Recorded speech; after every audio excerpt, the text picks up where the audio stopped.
Hai Sobat Sehat semuanya, saya Dr. Tirta Wijaya. Di channel ini kita akan bahas berbagai masalah seputar kesehatan, dan pada kesempatan kali ini kita akan membahas mengenai penyembuhan luka. Jadi ini merupakan pertanyaan yang tergolong sering ditanyakan oleh Sobat Sehat. Contohnya itu, dok, saya lukanya kok benyek ya, berair ya, biar sembuh dikasih obat apa ya? Atau, dok, ini saya luka kok nggak sembuh-sembuh sih? Berapa lama penyembuhan luka normal? Atau apa yang harus dilakukan? Obat apa yang bisa dipakai supaya cepat sembuh? Ya kayak gitu deh. Oke, untuk Sobat Sehat yang ada pertanyaan, boleh langsung nih di komen. Kalau memang penjelasannya panjang, akan saya buatkan video tersendiri gitu ya. Atau bisa juga ke Facebook saya, Instagram, Twitter. Boleh ditanyakan, nanti kita akan buatkan video untuk menjelaskannya gitu ya. Nah, terus kalau untuk penyembuhan luka sendiri, sebelum kita masuk ke jawaban atas pertanyaan-pertanyaan itu, perlu kita tahu itu proses penyembuhan lukanya ya. Jadi proses penyembuhan luka itu ada 4 tahap sebenarnya. Tahap pertama adalah hemostasis atau penghentian perdarahan. Terus tahap yang kedua itu adalah tahap inflamasi, tahap peradangan. Terus yang ketiga itu adalah tahap proliferasi atau pembentukan jaringan baru lah, kayak gitulah istilahnya ya. Terus yang keempat adalah remodeling atau maturasi. Apa 4 tahap ini? Oke. Yang pertama, waktu terjadi luka, baik itu luka terbuka atau luka tertutup, yang pertama harus dilakukan oleh tubuh itu adalah menghentikan perdarahan. Jadi kalau luka terbuka gampang lah kelihatan kita ya, darahnya keluar kemana-mana kelihatan. Kalau luka tertutup itu sebenarnya perdarahan juga terjadi, keluar darah juga dari pembuluh darah. Cuma karena dia kulitnya masih tertutup, darahnya nggak keluar-keluar. Tapi di kulit kelihatan, itulah yang kita sebut memar. Jadi kulitnya itu kelihatan warnanya kemerahan, terus kadang sampai bengkak, menjol. Itu tuh sebenarnya terluka juga, perdarahan juga, cuma dia nggak sampai keluar. Itu namanya perdarahan tertutup ya. Gitu. Sama prinsipnya, pertama-tama itu harus dihentikan dulu perdarahannya. Karena kalau darahnya masih ngocor-ngocor, tahap-tahap berikutnya itu nggak bisa jalan. Ya, jadi tubuh secara otomatis begitu kita terluka akan melakukan upaya untuk menghentikan perdarahan. Tubuh akan mengerutkan pembuluh darah supaya nggak ngocor-ngocor. Udah gitu ada kan yang namanya trombosit. Trombosit itu adalah kepingan darah.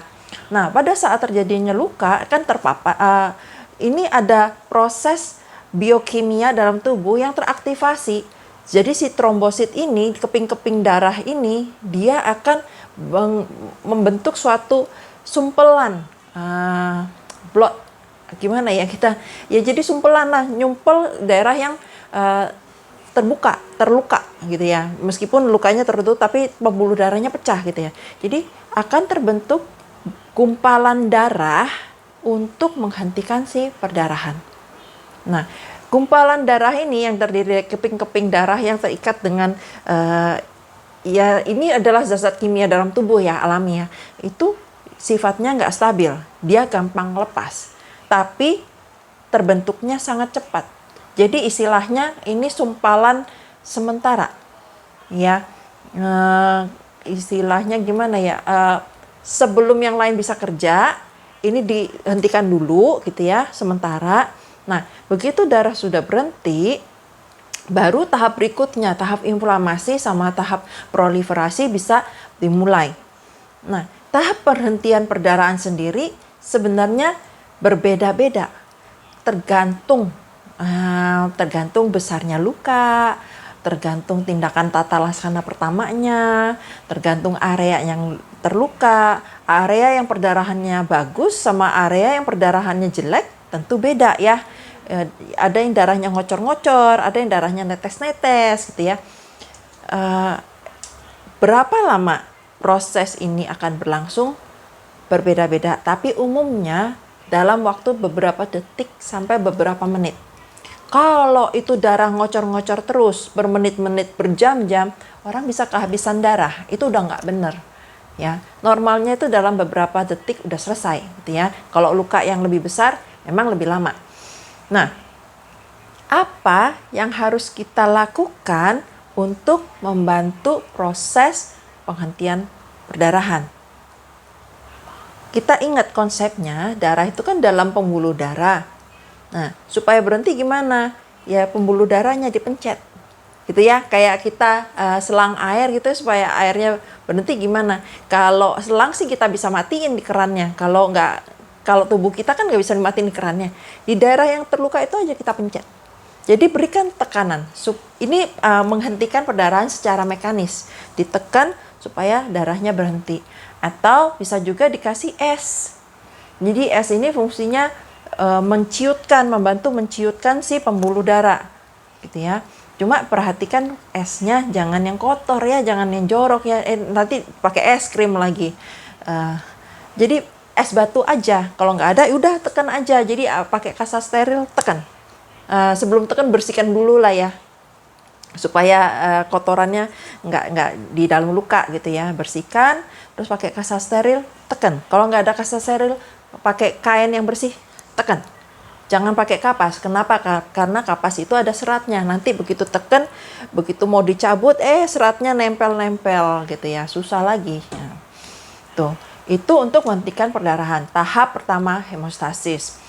Nah, terus begitu darah sudah berhenti mengalir sementara, jadi kan karena ada sumbatan yang sementara tadi itu kan. Nah, barulah tahap inflamasi. Tahap inflamasi itu ditandain dengan peradangan. Daerah yang terluka itu akan merah, kadang bengkak, kadang panas, dan nyeri. Ya, ini adalah tanda-tanda dari peradangan. Fungsinya apa sih? Fungsinya inflamasi itu untuk membunuh kuman-kuman yang masuk. Jadi waktu terjadi luka itu kan, apalagi luka terbuka ya, ada kuman-kuman yang masuk. Tubuh kita ini kelihatannya bersih, tapi sebenarnya banyak kuman. Banyak virus, banyak bakteri, banyak spora jamur, macam-macam. Di udara juga banyak. Nah, itu akan terjadi peradangan di mana sistem kekebalan tubuh kita akan berusaha membersihkan daerah yang terluka. Bagaimana kalau untuk daerah luka yang tertutup? Luka yang tertutup memang kemungkinan terpapar kuman dari luar lebih kecil. Tapi proses peradangan akan tetap terjadi. Mungkin nggak separah pada luka terbuka ya. Gitu. Biasanya kan kalau luka tertutup nyerinya nggak senyeri luka terbuka, ya kan? Gitu ya. Tapi tetap terjadi peradangan untuk membunuh, istilahnya gini ya.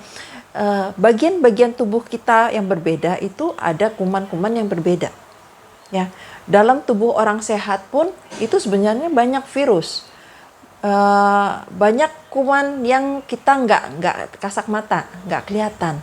Di dalam tubuh kita itu banyak, meskipun kelihatannya sehat. Contohnya kalau kayak kita, minum probiotik, minum yogurt, itu kan kita masukin kuman sebenarnya, masukin bakteri, tapi orangnya nggak sakit kan. Ya, itu adalah salah satu contoh bahwa sebenarnya di tubuh kita itu selalu ada kuman.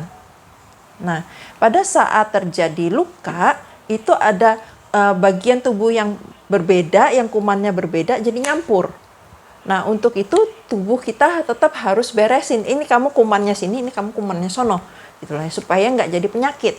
Nah, makanya terjadi juga proses inflamasi. Nah, proses inflamasi ini kadang berbarengan juga dengan proses proliferasi, pembentukan jaringan baru. Tapi yang jelas, kedua proses ini nggak akan jalan kalau darahnya masih ngocor-ngocor. Kenapa? Karena kedua proses ini difasilitasi oleh aliran darah. Ya, kayak inflamasi itu kan banyak sel darah putih yang berkumpul ke area yang luka itu. Kalau darahnya masih ngocor-ngocor, itu nggak akan nyampe dia di daerah luka ini. Dia akan keluar lagi, gitu ya. Jadi darahnya harus diberhentikan dulu. Nah, barulah yang lain-lain itu bisa dipanggil, gitu ya. Istilahnya supaya darahnya nggak kebuang keluar, gitu ya. Nah, sambil terjadi inflamasi, sambil terjadi pembentukan sel-sel baru untuk memperbaiki luka, terjadilah proses untuk menghancurkan si gumpalan darah. Jadi yang tadinya gumpalan darah itu terbentuk dengan cepat dari trombosit yang teraktivasi supaya darahnya berhenti, ini akan dikikis. Kenapa? Karena kalau nggak terkikis, itu nanti terjadi penggumpalan darah di mana-mana. Penggumpalan darah di mana-mana itu nanti bisa menimbulkan hal-hal yang nggak diinginkan. Gumpalan darah itu bisa nyangkut di sono kemari gitu ya. Kalau nyangkutnya bisa macam-macam lah. Pokoknya, jadi memang gumpalan darah ini sifatnya hanya sementara. Jadi pada tahap-tahap berikutnya dia akan dihancurkan, diganti dengan jaringan lain yang lebih stabil.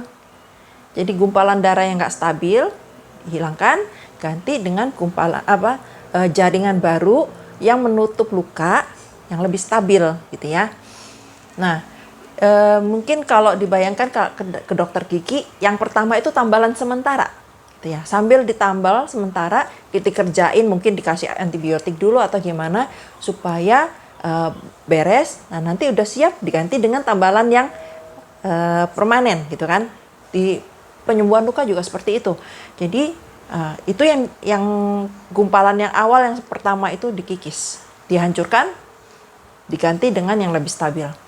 Nah, begitu terbentuk jaringan baru yang stabil, barulah proses yang terakhir yaitu remodeling atau maturasi akan berlangsung. Nah, jadi setelah darah berhenti, terjadi inflamasi, terjadi pembentukan jaringan baru. Itu jaringan baru yang terbentuk itu nggak sebagus, nggak sekuat jaringan asli, ya. Tapi at least sudah nggak terluka lagi, gitu. Nah, setelah ini terbentuk maturasi. Maturasi ini tubuh akan berupaya mendewasakan jaringan yang baru yang terbentuk supaya sama seperti sekitarnya. Dan ini nggak selalu berhasil. Ada jaringan-jaringan yang memang regenerasinya bagus dan maturasinya bagus sehingga jadi mirip sekali dengan jaringan yang sehat. Tapi banyak juga yang terjadi jaringan parut. Terus ada juga orang-orang yang ada bakat keloid. Nah, tapi apapun hasilnya, ini adalah tahap maturasi yang tujuannya adalah membuat jaringan yang terluka untuk sedapat mungkin, semirip mungkin sesuai dengan yang sehat, gitu ya. Ini dipengaruhi berbagai macam hal. Dipengaruhi proses penyembuhan, dipengaruhi keturunan, dipengaruhi kecukupan gizi, macam-macam. Nah, oke, sekarang kembali ke pertanyaan. Kan kalau ditanya, "Dok, ini kenapa lukanya benyek? Kenapa berair? Kenapa bernanah?" Nah, benyek, berair, bernanah itu biasanya karena proses hemostasisnya yang nggak sempurna. Jadi, luka ini terpapar terus. Terpapar, akhirnya terjadilah infeksi. Infeksi berarti ada kuman yang masuk ya, entah bakteri, tapi keseringan si bakteri. Makanya timbullah nanah. Nanah ini sebenarnya sel-sel darah putih dari proses inflamasi yang datang ngumpul di daerah luka, terus perang sama kuman. Dan sel-sel darah putihnya itu yang jadi nanah itulah. Gitu ya. Jadi kalau ditanya, ini kenapa? Jadi kemungkinan besar lukanya terinfeksi. Nah, terus bagaimana cara penanganannya? Selalu kita sesuaikan dengan penyebab ya. Kalau penyebabnya bakteri, antibiotik. Kalau penyebabnya kuman, jamur ya, anti jamur gitu ya. Tapi kebanyakan sih, sebagian besar sih karena bakteri. Kalau memang dia infeksinya nggak terlalu parah, sebenarnya bisa ditanganin sendiri tanpa antibiotik. Caranya, bersihkan luka dengan baik. Apalagi untuk luka terbuka ya. Kalau untuk luka tertutup biasanya sih nggak bernanah ya kan di dalam. Kecuali ada mungkin perlukaan yang kecil, micro injury ya, yang nggak kita kelihatan, tahu-tahu kayak jerawat gitu ya, ada nanahnya. Bisa. Tapi yang pasti penanganannya sama. Bersihkan secara mekanis dengan sabun dan air bersih. Itu aja cukup. Dok, boleh nggak pakai alkohol? Dok, boleh nggak pakai obat? Saya nggak sebut merek deh. Kalau alkohol saya bilang jangan. Kenapa? Karena alkohol itu adalah iritan kuat. Jadi dia bukan cuma membunuh kuman, tapi juga membunuh jaringan sehat. Jadi bisa mengganggu proses penyembuhan. Kan ada tuh orang yang agak sadis gitu ya, makin perih, makin pedih, makin berasa manjur. Padahal nggak juga. Alkohol itu perih memang. Tapi efeknya nggak sebagus itu untuk luka. Karena dia membunuh jaringan. Jadi lebih baik pakai sabun lembut. Nggak usah sabun yang pedih-pedih. Sabun lembut dan air bersih. Kalau ada air yang steril, yang NaCl, yang beli di apotek tuh yang dalam botolan, lebih bagus. Tapi menurut saya, air bersih aja udah cukup. Kalau susah akses air bersih, pakai air minum. Air yang sudah dimasak, yang sudah bebas kuman. Kalau mau pakai air galonan, boleh. Tapi galonannya yang dimasak juga ya, jadi bebas kuman ya. Baru pakai untuk cuci. Bersihkan dari nanahnya, lukanya itu dicuci bersih, dari debrisnya, dari kotoran-kotorannya, debunya, rumputnya atau apalah gitu ya, dibersihkan. Terus dikeringkan dengan kasa steril. Kalau nggak ada kasa steril ya udahlah pakai tisu paper towel ya, jangan pakai tisu muka. Tisu muka itu lembek, nanti pada nempel di lukanya. Apalagi tisu toilet, hancur nanti nempel, basah-basah nempel dia. Jangan. Kalau ada pakai kasa steril. Kalau nggak ada kasa steril, pakai kain yang bersih. Ya, bersihkan, keringkan dengan baik, tutup. Kalau lukanya terbukanya menganga-nganga, kemungkinan itu perlu dijahit. Kenapa? Untuk membantu proses penghentian perdarahan. Kalau gini, kita bayangin ya, itu pembuluh darah itu kan seperti selang. Kalau dia cuma begini, selangnya gapnya kecil, itu trombosit bisa menyumpal dengan cepat. Tapi kalau dia begini, gimana trombosit mau ngebentuk? Lebih sulit gitu ya. Makanya perlu dijahit, dideketin, giniin gitu ya. Kalau kan biasa lukanya nggak di rumah sakit ya, di luaran gitu ya. Ya bersihkan aja dulu sebisanya dengan sabun dan air, tutup, tekan, bawa ke rumah sakit. Itu kalau lukanya besar ya. Kalau lukanya nggak besar, tekan aja sekitar 3 menit, 5 menit gitu ya. Biasanya dalam beberapa detik, kalau luka kecil itu cukup. 5 menit, cek, masih ngalir nggak berdarahnya, masih aktif nggak. Kalau udah nggak aktif ya udah berarti ini proses perdarahan udah selesai, hemostasisnya udah terjadi gitu ya. Nah, itu tutup aja, jaga kering dan bersih. Itu kemungkinan besar untuk terinfeksi sekunder jauh lebih kecil gitu ya. Itu penanganan untuk infeksi yang nanah, basah, dan benyek. Nah, terus gimana kalau lukanya nggak sembuh-sembuh? Bisa jadi itu kalau misalnya prosesnya terganggu terus, ya nggak kelar-kelar gitu ya. Jadi saya ada kasus gini. Ini saya alamin sendiri. Jari saya ini jempol sama sini terluka di saat yang sama, ukurannya sama. Nah, kalau dilihat, nanti saya kasih fotonya ya. Kalau dilihat itu yang di telunjuk itu lebih cepat sembuhnya dibandingkan yang di jempol. Padahal terjadinya sama. Kenapa yang di jempol nggak sembuh-sembuh? Padahal orangnya sama, gizinya sama, pengobatannya sama. Nah, tapi yang beda karena luka saya yang di jempol ini sering terusik dia. Saya ngikat rambut, kesenggol-senggol. Saya ngiris, kesenggol-senggol. Jadi proses penyembuhannya terganggu jadi lebih lama, gitu ya. Jadi penyembuhan luka itu sangat banyak faktornya. Nah, kenapa nggak sembuh-sembuh? Ya itu lihatlah, terganggu-ganggu terus enggak? Atau misalnya basah-basah terus enggak? Atau kesenggol-senggol terus enggak? Atau gisinya bagus enggak? Atau mungkin ada juga kasus yang jarang, jadi ada orang-orang dengan kelainan tertentu yang memang proses penyembuhan lukanya terhambat. Misalnya orang-orang yang menderita kelainan darah, orang-orang yang menderita kencing manis, diabetes, orang yang kurang gizi, macam-macam. Jadi proses penyembuhan luka itu banyak faktornya, ya. Kalau tanya, apalagi tanyanya di media sosial ya, susah jawabnya. Kita harus cek satu-satu itu kenapa. Ya. Nah, terus ada satu lagi, banyak orang yang berinisiatif melakukan sesuatu untuk mempercepat penyembuhan luka. Ditanya, dok dikasih apa ya biar cepat sembuh gitu ya. Atau yang lebih parah sih bukan tanya lagi, langsung aja dikasih, kemarin waktu saya luka berobat sama dokter dikasih ini kok, obat ini kok, sekarang saya pakai deh.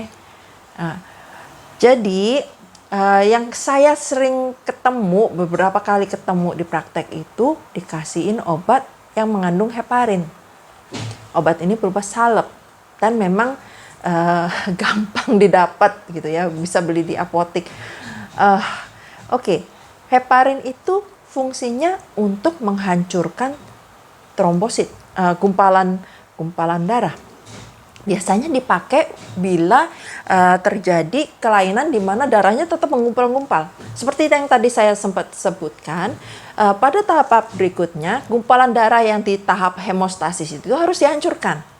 Nah, pada beberapa kasus nggak terjadi atau terjadinya terlambat. Makanya sama dokter dikasih salep ini, krim ini, atau obat ini supaya nggak terjadi gumpalan darah di mana-mana gitu ya.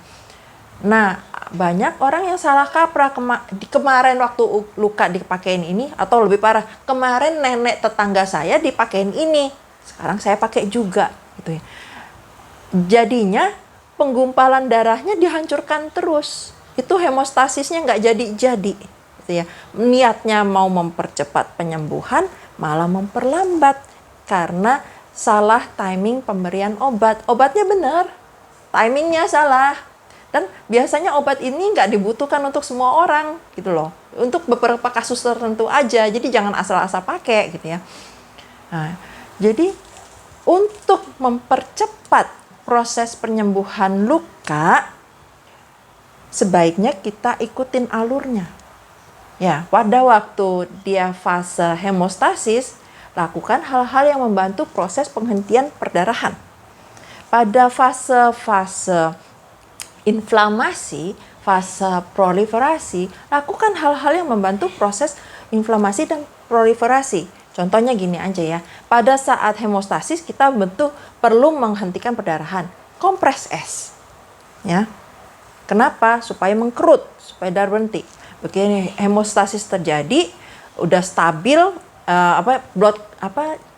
gumpalan darahnya udah terbentuk, nggak stabil sih, terbentuk gitu ya.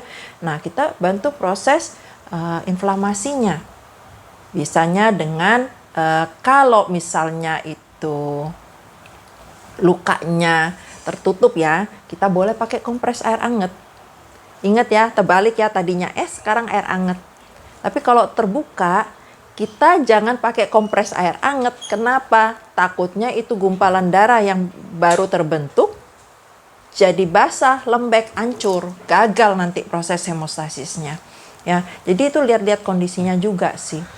Nah, kalau nyeri gimana? Ya udahlah, minum obat anti nyeri aja. Kalau boleh nggak saya minum obat anti radang, ibuprofen atau apalah gitu ya? Jangan. Kenapa? Karena obat anti radang itu akan menghambat proses peradangan justru. Padahal proses peradangan itu diperlukan oleh tubuh. Gitu ya. Biarkan aja berjalan. Paling yang kita perlu adalah sportif. Kasih vitamin, istirahatkan. Jangan gerak-gerakin dulu. Ini luka begini, baru nyambung dengan gumpalan darah yang nggak stabil. Digoyang-goyang terus. Kapan dia akan nyambung gitu ya? Gitu. Jadi kita lakukan proses yang mendukung si tahap-tahap itu. Jangan lakukan hal yang sebaliknya. Jangan waktu lagi hemostasis dikasih heparin, dikasih trombopop, dikasih jambuk, jadi nggak nyambung-nyambung gitu ya. Nah, begitu proses ini selesai, maturasi akan berjalan dengan sendirinya. Pada umumnya pada proses maturasi sih orang nggak ada keluhan ya. Paling keluhannya bersifat estetik. Kok bentuk lukanya begini ya?